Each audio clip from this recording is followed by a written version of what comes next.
seja bem-vindo ao programa do Conselho Federal da Ordem dos Advogados do Brasil. A partir de hoje, você vai acompanhar uma sequência de programas com o curso nacional de processo judicial eletrônico para multiplicadores, organizado pela OAB. Na aula de hoje, você vai aprender sobre legislação e regulamentação do PJE e certificação digital.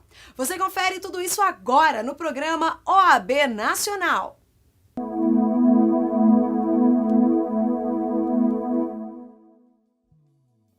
Organizado pela Escola Nacional de Advocacia e pela Comissão Especial de Direito da Tecnologia de Informação da OAB, o curso nacional de processo judicial eletrônico para multiplicadores foi dividido em 3 aulas teóricas. Na aula de abertura, ministrada pela palestrante Ana Amélia Mena Barreto, professora e membro da Comissão Especial de Direito da Tecnologia da Informação, o conteúdo apresentado trata sobre legislação e regulamentação do processo e certificação digital. Gente, coube a mim a primeira parte, a parte teórica deste módulo. Então, nós vamos falar sobre certificação digital, Lei 11.419 e Resolução 94, ok? Deixa eu saber uma coisa, quem aqui tem certificação digital? Eu gostaria de uma turma, a gente ver, pelo menos todos nós aqui temos. Então, vamos lá. A primeira coisa que nós vamos falar, então, na primeira parte, é sobre a certificação digital, ok? É importante que nós saibamos distinguir as diferenças entre assinaturas, ok? Assinatura digitalizada, gente, não é assinatura digital, não é mesmo? Nós estamos digitalizando uma assinatura autógrafa feita no papel, ok? E por que ela não é aceita? Porque ela pode ser simplesmente copiada e colada e digitalizada, inserida em outro documento. Já temos jurisprudência de não aceitar procuração com assinatura digitalizada, é claro. Não é? E a assinatura eletrônica. Todo mundo confunde eletrônica com digital. A eletrônica é aquela que nós sempre nos identificamos através de login e senha. Qualquer método de identificação através de login e senha é chamada, então, de assinatura eletrônica. Qual é essa assinatura? É aquela que nós fazemos quando nós nos credenciamos em algum órgão, e que a própria lei fala, né? Requisitos obrigatórios para a prática de atos processuais é o credenciamento no sistema, né? A identificação mediante login e senha e certificação digital, ok? Então, a certificação digital é a única que vai atribuir veracidade das declarações firmadas em meio eletrônico. É uma atividade de reconhecimento de autoria em meio eletrônico. Porque qual é o problema? No meio eletrônico, através de um computador, nós não temos contato com a própria pessoa, temos? Com a representação daquela pessoa. Então, cada um pode dizer que pode se fazer passar por outro. Então, a certificação digital ela veio exatamente para isso, para dar uma segurança na identificação do signatário, o que manifestou a sua vontade por meio eletrônico. E vai comprovar, claro, a autoria de um documento que foi produzido eletronicamente. A certificação digital trazida no Sistema Nacional de Certificação Digital Brasileiro, ela equipara, ou seja, traz os mesmos efeitos da assinatura autógrafa à assinatura digital. E nós temos uma questão de segurança muito importante, porque ela vincula a minha assinatura ao teor daquele documento. Se alguém recebe um documento assinado digitalmente e tenta modificar aquele conteúdo, um enter, gente, que dá no nosso editor de texto, invalida a assinatura que foi aposta no documento. E vocês verifiquem que a segurança, quando nós transmitimos uma petição de que ela não será alterada, adulterada, nem depois e nem durante o transporte, né, da transmissão, é essa. Se alguém tentar mexer naquele documento, a assinatura será invalidada. Cumpre requisitos próprios ao meio onde foi gerado, da autenticação, né, da integridade do documento e da privacidade. E também com outro, que não seria um princípio, mas um requisito, do não repúdio. Ou seja, a pessoa que assina digitalmente, essa não poderá ser, a outra parte não vai poder dizer que não foi ela que assinou. Gente, o que é hoje a nosso certificado digital? É a nossa carteira de identidade em meio digital. Tem muito advogado que não gosta, ele acha que ele não precisa ir presencialmente na autoridade de registro. Tem advogado que quer mandar procuração. E você sabe que nós somos advogados, todos nós, a grande maioria aqui, e se tem uma classe que é contestadora, somos nós. E eu posso falar porque eu sou advogada.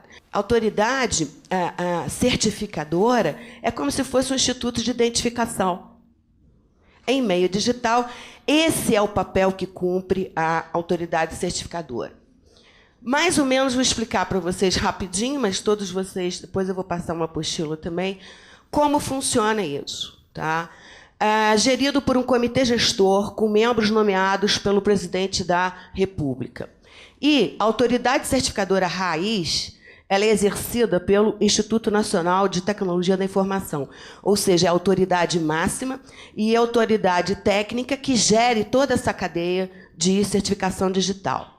Nós temos as autoridades certificadoras, que são aquelas que emitem o certificado digital, e temos também nessa cadeia de confiança a autoridade registradora, com a função precípua de distribuir os certificados que são emitidos pela AC e fazer o cara crachá, como eu falo, presencialmente, ok?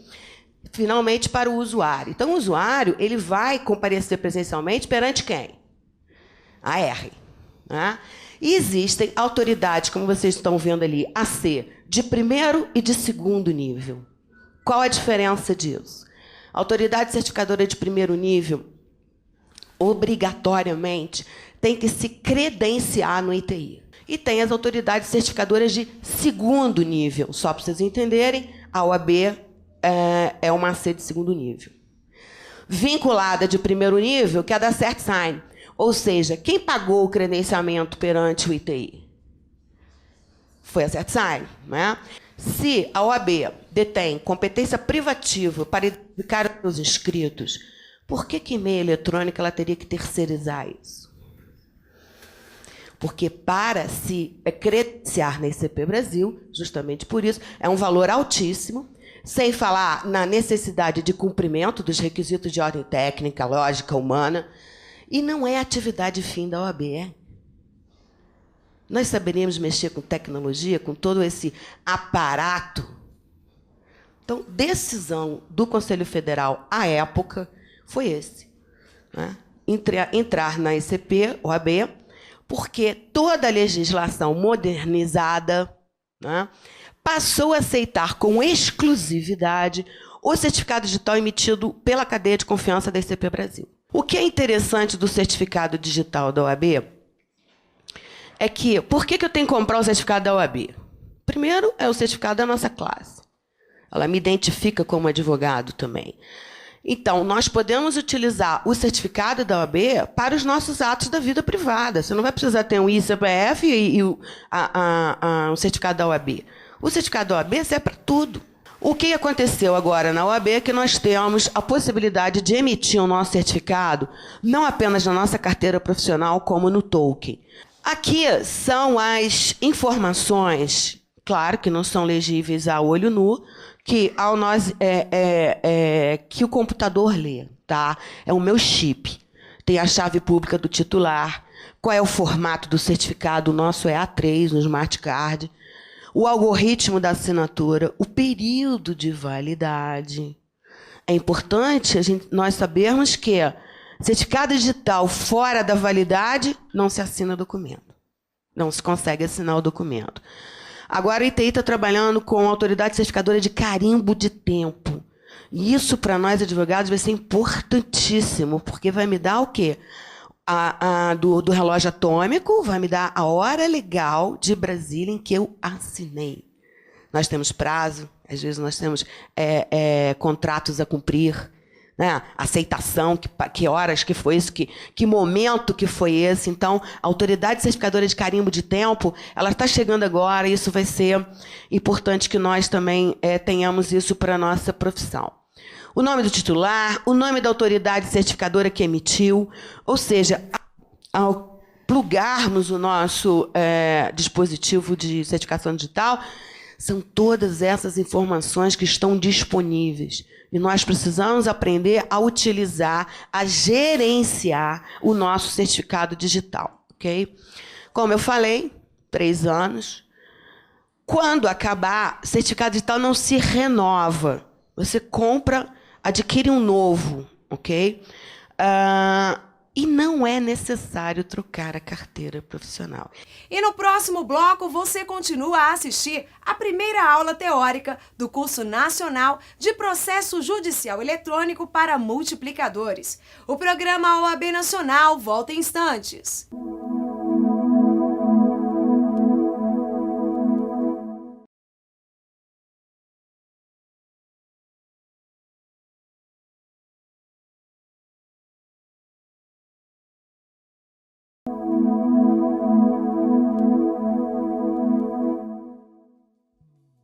Bom, vamos lá. ITI. Aprendam a navegar, a acessar o site do ITI. Nós demos aqui pinceladas para vocês, jogo rápido, mas nós temos que acompanhar o ITI. Então, o que é, como funciona, qual é a estrutura hierárquica, repositório de legislação, ok? Aqui. O comitê gestor, as siglas. Conheça o mundo da certificação digital. DCP, LCR, às vezes eu mesma me confundo. O que quer dizer isso mesmo? Como que a gente adquire? Eu não sei se todas as seccionais têm um link direto para acessar. Mas, pelo Conselho Federal, quem não tiver, o caminho é esse. Site do Conselho Federal,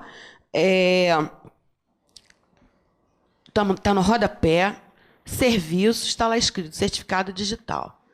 Vai abrir esse cabeçalho superior, esse menu superior, e a gente clica onde? Adquira aqui. Facinho, né? O procedimento é online, indolor, tá?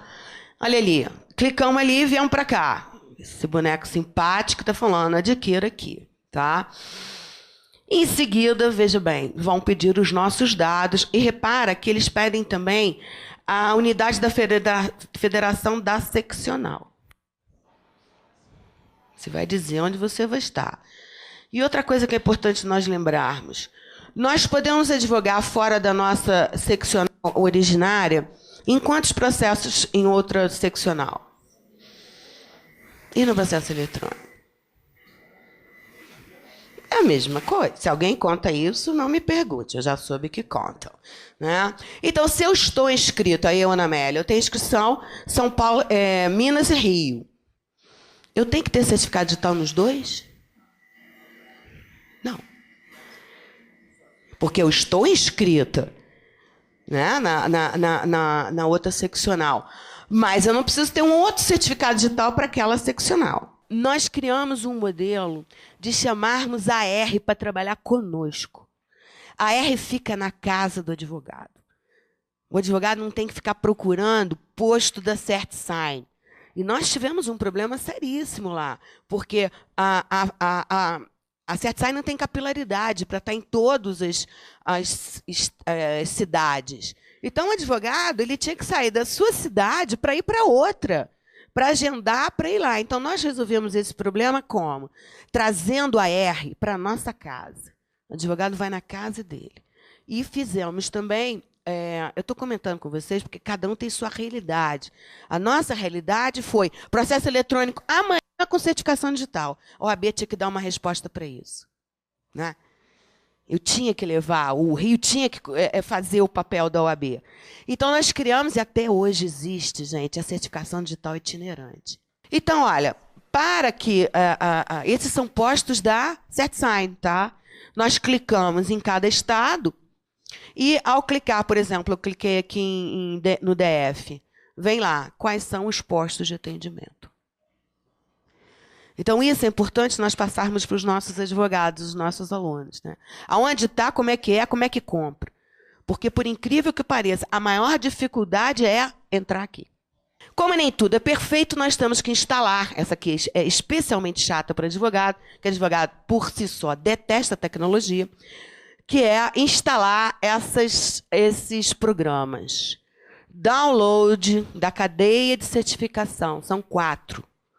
Se não fizer o download direitinho, o certificado digital não funciona. E a culpa não é da OAB. Ok? Se for leitora, é um programa. Se for token, é outro. Olha a hierarquia da certificação. Aqui com a V2, com a hierarquia nova. O que nós fizemos, o que Pará fez também, todo mundo que tem portal eletrônico fez. Já deixa no site de vocês esses links. Instale aqui. Gerenciamento de senhas. Tenho certeza que vocês não têm a nossa experiência. O advogado esqueceu a PUC, esqueceu a PIN e perdeu a PUC. E agora a OAB tem que me dar outro certificado. Né? Porque nós temos, o nosso certificado trabalha com chave privada, sem a PIN e sem a PUC. A PIN é a minha chave privada, aquela que eu escolho no momento da minha validação presencial. Eu cheguei lá, não sei o que eu vou fazer lá, essa é a realidade. Escolhe uma senha PIN. O que é isso? A pessoa toma um susto. Na hora ela escolhe qualquer uma e quando sai de lá, não lembra mais. Nós criamos no Rio de Janeiro um negocinho chamado PIN e PUC. Aquilo é totalmente inseguro, mas foi... Você sabe que com esse papelzinho, nós resolvemos 80% do problema de perda de senha? Porque se esquecer, o cara tem um lugar para ir lá. O senhor guarda, o senhor esconde, o senhor tranca, mas aí ele tem um lugar para achar. Porque, gente, todo mundo dá PT, a cabeça da gente dá PT mesmo, a gente esquece senha. Quem não perdeu uma senha de um banco? Só que o nosso certificado digital não é senha de banco, você chega lá e pede, vai lá e desbloqueia. Não, perdeu, você não sabe disso, tá? Bom, aqui no certificado, no cartão e no token com mais dígitos, existe a famosa senha de desbloqueio do PIN, que é a senha PUC. E o certificado vem com o PUC padrão, que é 1, 2, 3, 4. Advogados são seres criativos, para não esquecer o PIN e não trocar o PUC e o PUC é 1, 2, 3, 4. Você erra o PIN 3 vezes, erra o PUC, acabou, seu certificado queimou. Você vai ter que pagar outro, você vai ter que comprar outro. Isso é um absurdo, que obriga a fazer um certificado digital. Eu não preciso advogar com certificado digital. Vocês estão entendendo? Eu estou passando para vocês a resistência, que eu tenho certeza que cada um de vocês também tem essa experiência.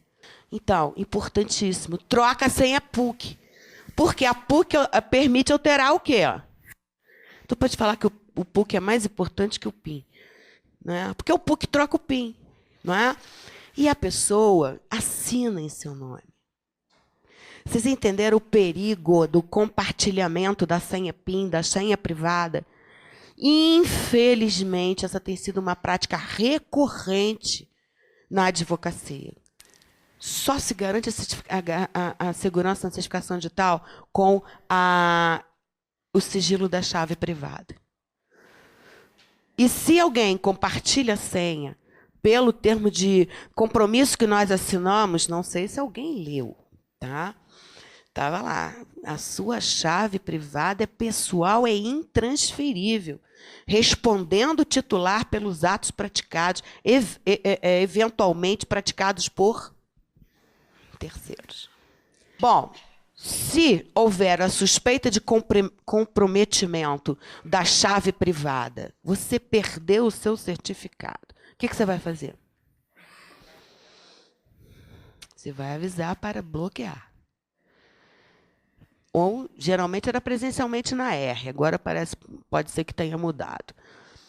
Por quê? Porque você vai revogar o seu certificado e esse certificado revogado consta na LCR, Lista de Certificados Revogados.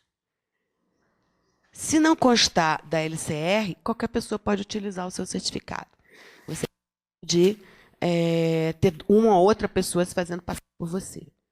Então, não se esqueça também de ter conhecimento disso e passar para os nossos colegas. Fique por aqui. No próximo bloco, voltamos com mais uma parte do curso. A gente volta já!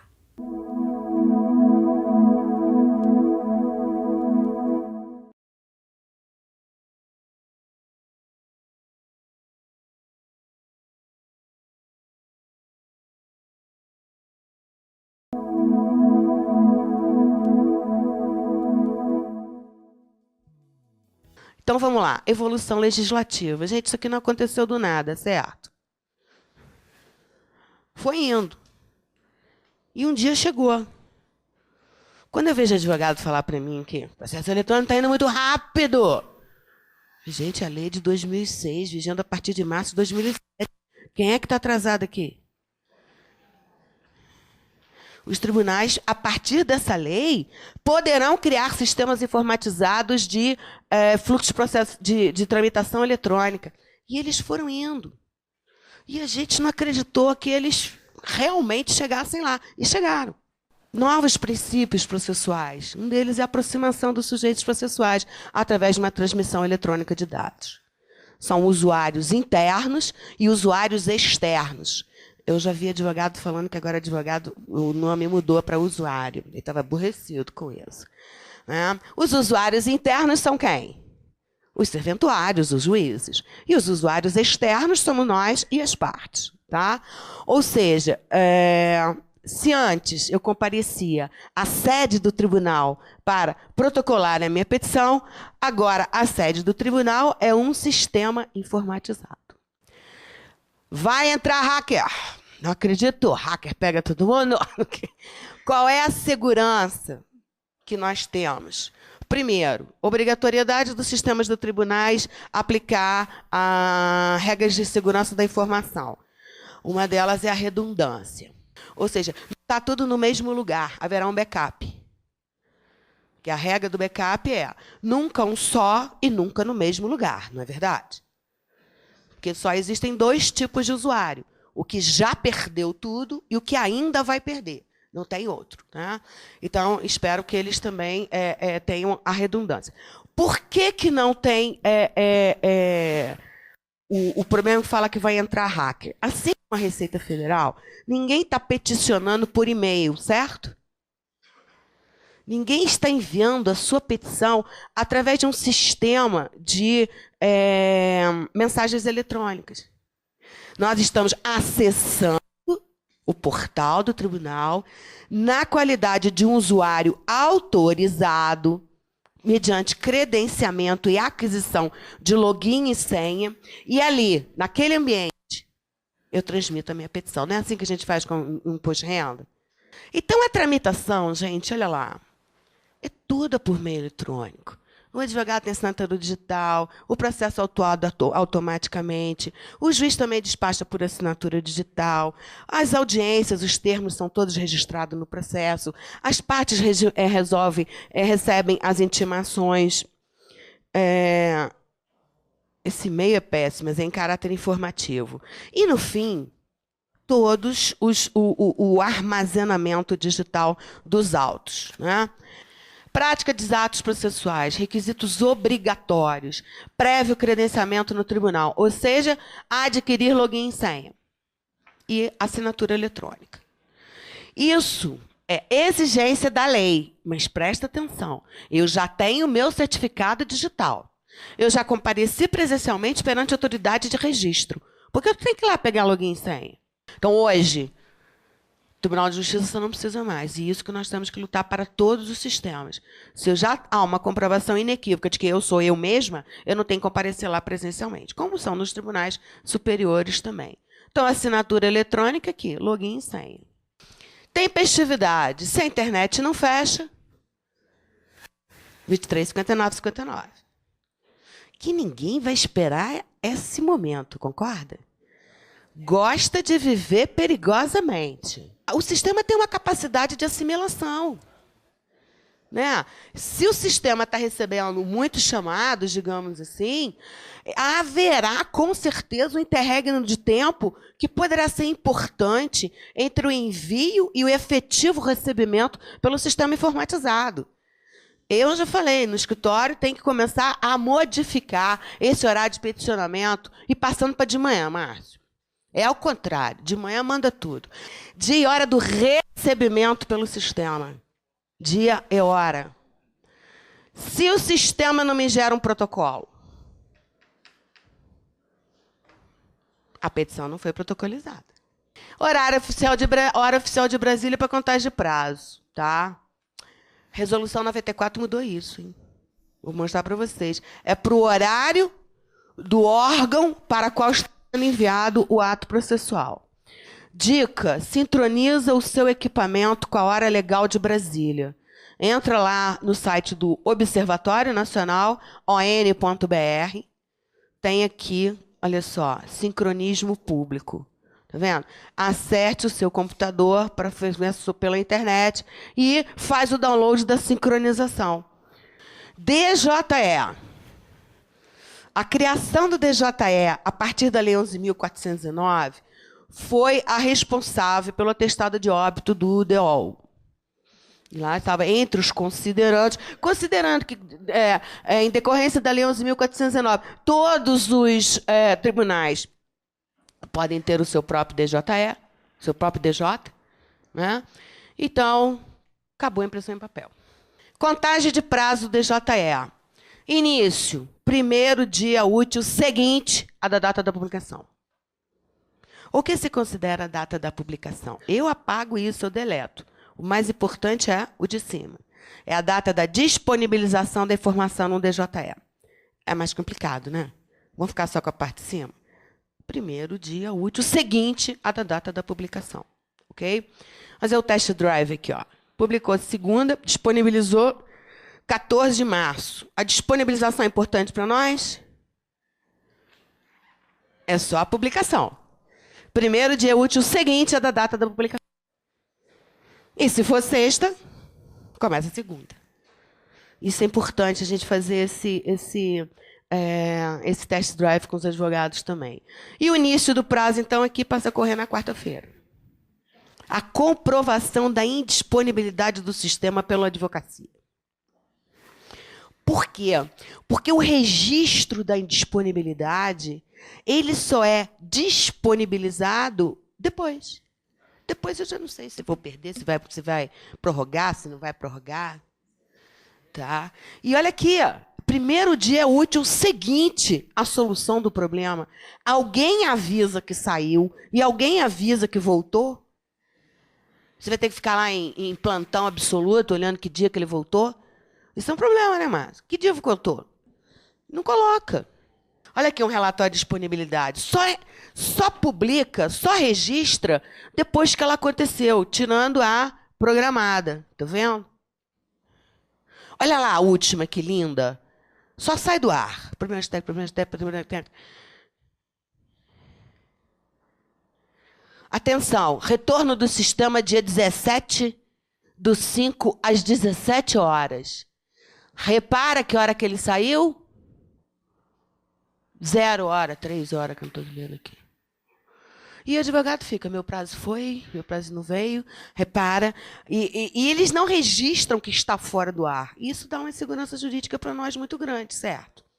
Como é que eu vou comprovar isso? Print screen? Eles aceitam print screen? Depende do magistrado. E no próximo bloco, você continua a assistir a primeira aula teórica do Curso Nacional de Processo Judicial Eletrônico para Multiplicadores. Não saia daí. O programa OAB Nacional volta já.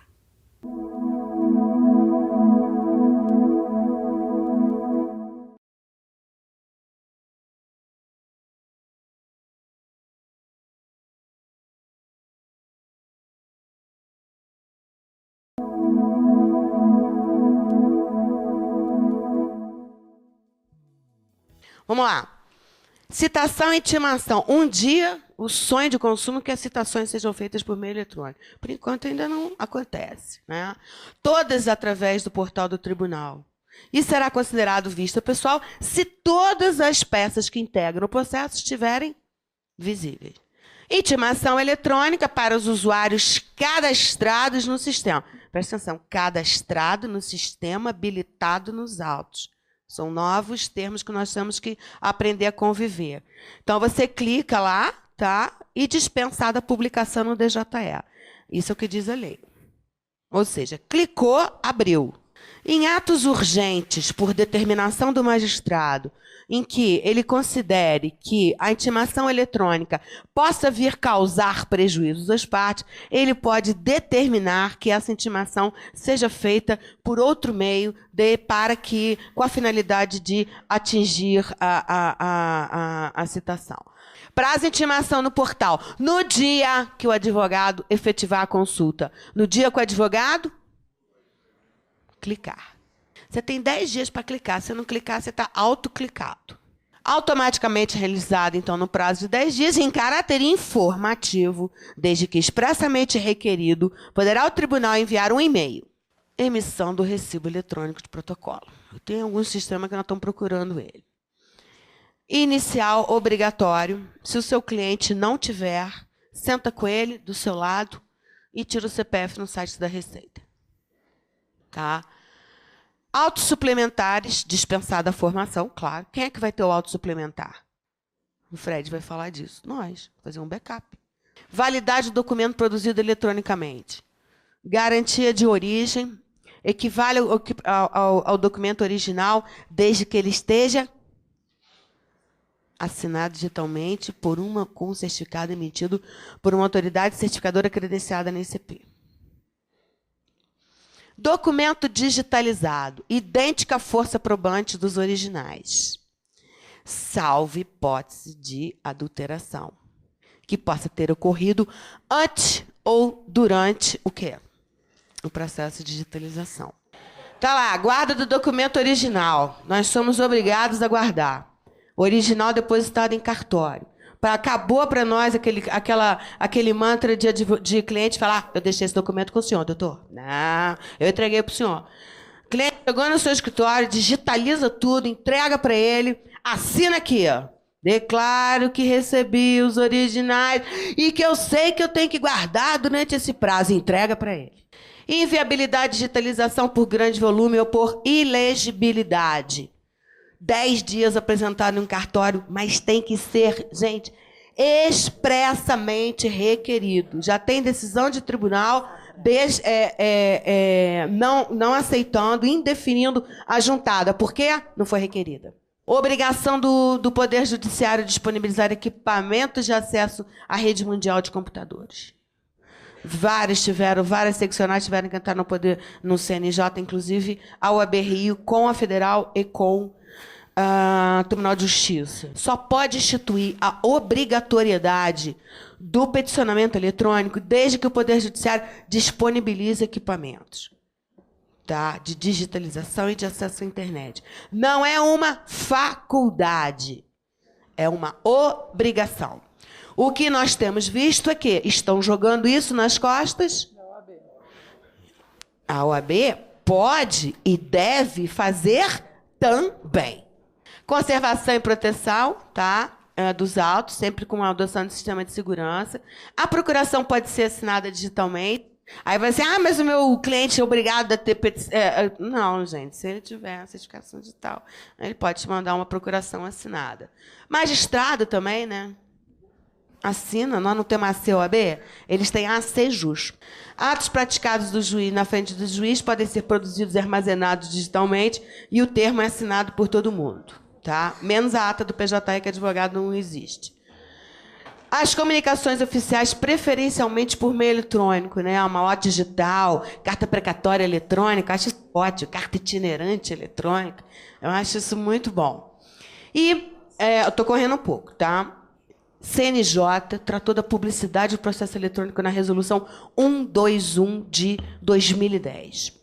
Vamos pensar como é quando nós tivermos dúvida, como é que resolve no meio digital. Eu sempre falo para o advogado assim: como é que é no papel? Faz analogia. Nem sempre dá certo, mas na grande maioria dá, ok? Nós precisamos de procuração para acessar os autos em que nós não somos procuradores? Por que precisaria disso no processo eletrônico? Ok. Por que precisaria disso no processo eletrônico? Federal e estadual no Rio de Janeiro inventaram uma senha provisória submetida ao deferimento ou não pelo juiz do feito. CNJ, Rio de Janeiro, campeão. em CNJ. Então, tá aqui. O que a 121 fala? Impede, quando possível, a busca pelo nome das partes. Os documentos digitalizados só vão estar disponíveis à rede externa para partes e MP, e advogados constituídos nos autos não podem ter acesso, mesmo fora das hipóteses do 155. Dados básicos, disponível a todos indiscriminadamente, independente da realização de cadastramento ou não. Está aqui. E o acesso completo, ou seja, a íntegra de todas as peças que compõem os autos eletrônicos, que estiver cadastrado no tribunal e habilitado nos autos. E a maioria dos sistemas hoje, eles são rastreáveis. Todo mundo sabe onde aquele usuário foi. E pela lei também, pelas regulamentações internas, o advogado, o usuário externo do sistema, é responsável, né, pela boa utilização e sendo responsabilizado pela má utilização do sistema ou tentativa de burla ao sistema. Advogado está cadastrado, mas não vinculado. Ou seja, ele está cadastrado no portal e não tem procuração. Acesso automático, desde que demonstrado interesse apenas para fins de registro. Bom, como nada é perfeito, apesar de existir a Lei 11.419, o PJE criou a sua própria resolução, que inovou, trouxe novos dispositivos em relação a 11.419. E são esses pontos que eu quero bater com vocês. 94 foi mudada pela 120, mas continua chamando 94. Tá? Mas é a 94 atualizada que chama, ok? E a 120 foi publicada e não foi informada. Ela ficou escondida lá dentro do site do TST, onde está o OLE mesmo, né? Obrigatoriedade de certificado digital, exceção, que eu quero ver advogado fazer uso desse ato urgente ao usuário externo que possui certificado digital. Perdi meu certificado digital. Ato urgente que o usuário externo não possui certificado digital. Não perca seu certificado digital. Tira uma cópia da sua carteira, deixa o seu token lá, porque a cada tribunal está entendendo de uma forma. Isso não é um processo eletrônico da Justiça do Trabalho único, ok? A juiz postulante pode. Vai lá e eles digitalizam. Indisponibilidade do sistema é considerada quando deixar de oferecer a oferta desses serviços. E deverá haver repara que ele cai mais fundo do que a 11.419, não é? Um relatório que tem que ser divulgado em ambiente, em local de fácil visualização, com esses registros de início e término. Comprovação de disponibilidade para advogado. Print e reza. Vencimento de prazo um dia da indisponibilidade. Gente, vamos pensar uma coisa aqui. Quando superior a 60 minutos, ininterruptos ou não. Tá? Se ocorrer entre 6 e 23, ou entre 23 e 1, esse 1 foi agora na resolução 120, e 24. Nos prazos fixados em hora, claro, serão prorrogados durante o mesmo tempo da indisponibilidade. E devem ser cumpridos no dia seguinte, útil a da regularização. Exceção de prorrogação. Está aqui. Estão entendendo que isso que a gente tem que ter? Advogado trabalhista tem que ter isso de cor e salteado. E não pode ser esse conhecimento ficar distrito a uma única pessoa, concorda? Pessoas ficam doentes, morrem. Quer dizer, tem que fazer reunião no escritório, todo mundo compartilhar essa informação, todo mundo tem que saber isso. Era antes, na 94, eram com 5 dias de antecedência. Tudo que mudou da 120 foi pior para o advogado, tá? Gente, obrigada, foi super rápido. Espero que tenha passado as informações importantes para vocês. Isso é o comecinho, tá? Obrigada, fica com Deus. E hoje nós ficamos por aqui, mas na semana que vem estaremos de volta com mais um programa OAB Nacional.